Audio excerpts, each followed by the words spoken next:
Hey everyone, it's great to be back with you all again, and a happy Halloween.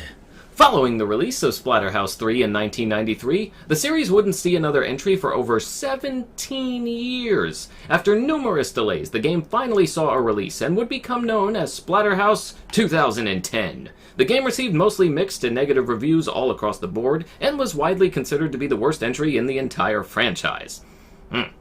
But did it deserve such a fate? That's what we're here to find out now. Let's don those terror masks one more time and see if Splatterhouse 2010 for the PlayStation 3 and Xbox 360 was really that bad. We can save her if you show me some faith, if you trust me, if you put me on.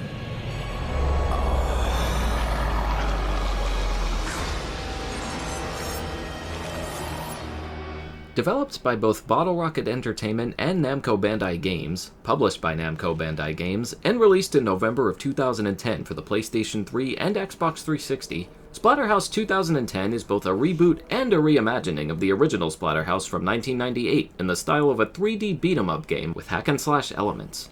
Unlike previous sequels and spin-offs, this title was meant to get us back to basics and bring the Splatterhouse franchise into a new era of gaming. And it would take some serious work to get there. In 2009, Bottle Rocket, the first developer to work on the game, was cut from it, and Namco Bandai Games' internal team would then take on the project, hiring a few former Bottle Rocket team members in the process to help them finish. Learning about this rocky development cycle did not help ease people's concerns about how the final product would turn out. But November of 2010 would soon descend upon us, and we'd finally have the game in our hands to praise. Or ridicule. There was a lot of that going on. Let's talk about the game's story and how it compares to the one in the original Splatterhouse from 1988. Rick Taylor and Jennifer Willis are headed to the mansion of Dr. Henry West, where Jennifer is supposed to have an interview. Rick, in his awesome Mastodon shirt, agrees to come along with her in case anything goes wrong. We later find out that he's attempting to propose to her as well. The rest of this is told to us in pieces and flashbacks throughout the game, but Dr. West has some of his experiments kidnap Jennifer and take out Rick. Near death, the Terror Mask calls out to Rick, saying its power can help him save Jennifer, if he'll put it on. Rick does so, turning into a hulking giant who looks suspiciously like John Cena. It's up to Rick and the Terror Mask to save Jennifer, uncover Dr. West's evil plan, and stop him once and for all. So far, so good. It's essentially taking the plot of the original and expanding on it a ton, which is exactly what many of us were hoping for. We get more backstory for Rick and Jennifer, and a deeper look into the inner workings of Dr. West, a character who up until now, we only knew about in passing.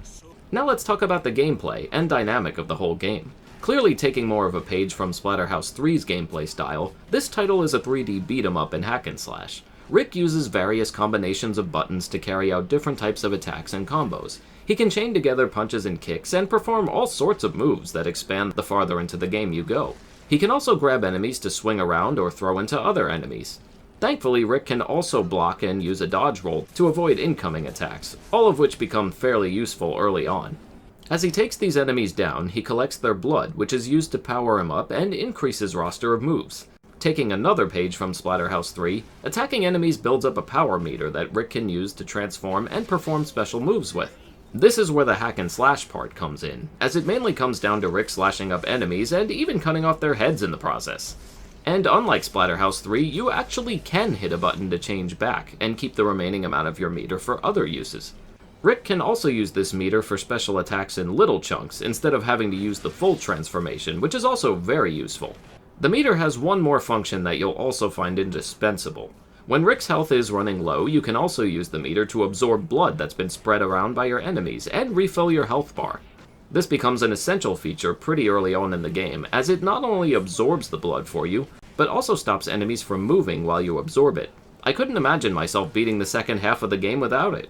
But wait, there's more. Scattered throughout the game are multiple weapons like 2x4s, shotguns, and even a chainsaw here and there.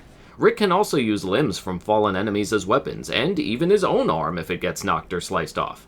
Don't worry, it grows back. It always grows back. Ew.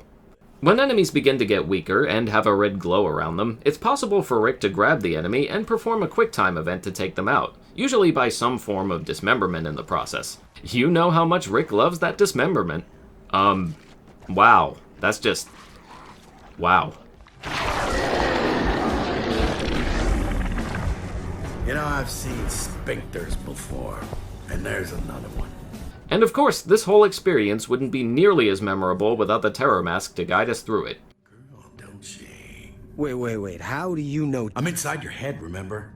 I know what your favorite movie is. I know what your favorite cereal is. Your ears do not deceive you. The mask is indeed voiced by Jim Cummings, known for all kinds of voice acting roles, including Winnie the Pooh and Darkwing Duck. Find more things for us to kill. Blood and carnage always make me feel more cooperative. If you're like me and grew up hearing his voice in all kinds of cartoons, then I apologize in advance for the way you're about to hear him now. For a dick, you are such a pussy. Like I said, I am so sorry. I wasn't sure how I was going to feel about Jim doing this voice, but he managed to pull it off fairly well, and never really took me too far out of the experience at any point. Well, except for this one time. See, that's the kind of shit that got us an M rating. The game's also got a fun soundtrack, focusing all around a heavy metal landscape, and even using bands like Mastodon, Five Finger Death Punch, and Lamb of God, to name a few. The game is set across 12 stages, with boss fights at the end of some to keep things lively. Most will involve you reaching from one point to another, engaging with enemies, opening up the next path, overcoming some platforming challenges, fighting more enemies, rinse and repeat. There are also some occasional puzzles, though they are usually small and pretty straightforward. Most of them involve either hitting switches or throwing enemies into spikes to help open up doors and the like.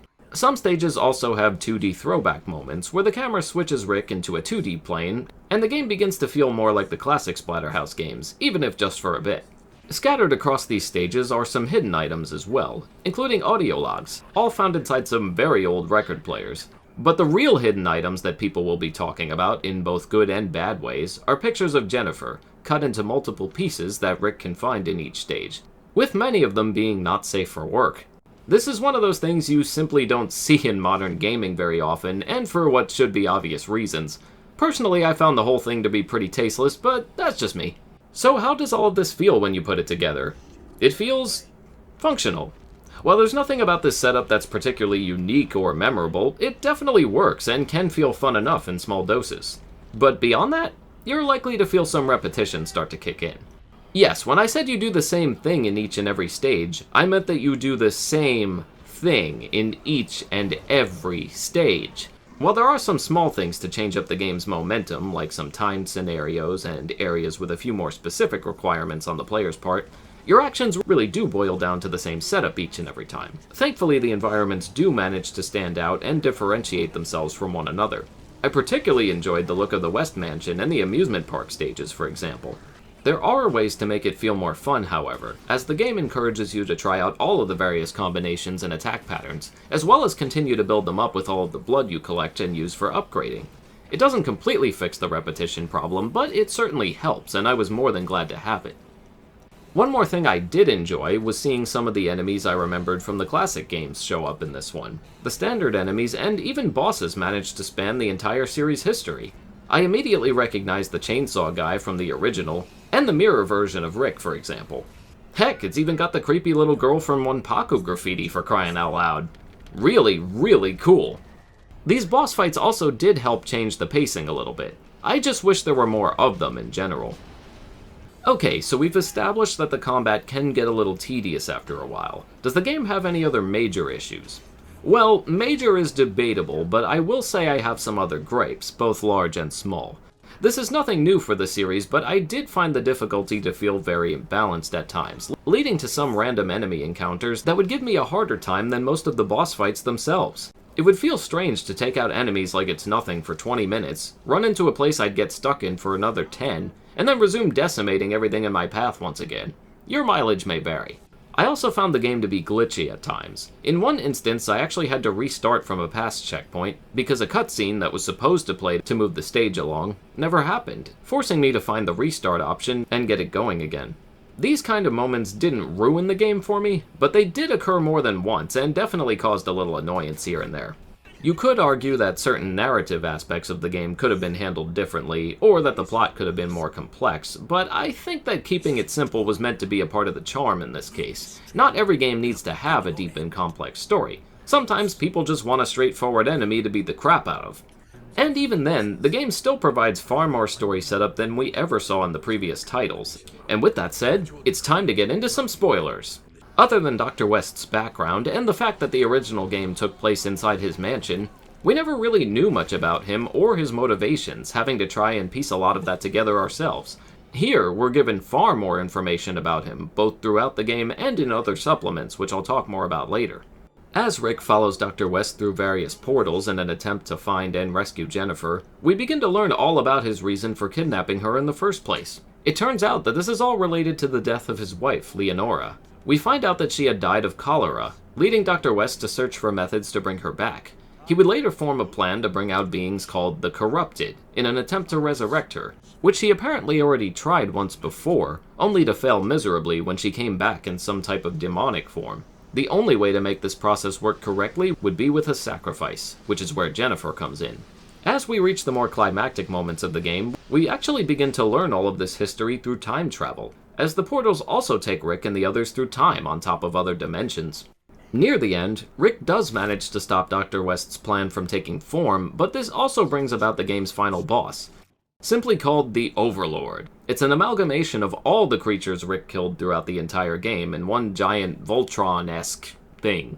The mask even reveals that he knew killing all of the Corrupted would bring it out. That jerk. The final sequence has you protecting Jennifer as the Overlord slowly approaches. Once he finally does, you enter a QuickTime sequence to kill it, and that's it. Wait, that's it? Yes, if you were looking for more of a real final boss battle, you're gonna be pretty disappointed like I was. You get one single QuickTime event and the Overlord goes down. Seriously, why did the freaking doll put up a bigger fight than this thing? Ugh. Anyway, once it's down, a stray spirit takes possession of Jennifer. Rick, unaware of this, attempts to rip the mask off, but the mask knows it can't leave just yet. Dr. West's reaction to this also implies the stray spirit may in fact be that of Leonora. Rick, darling. It's good to be back.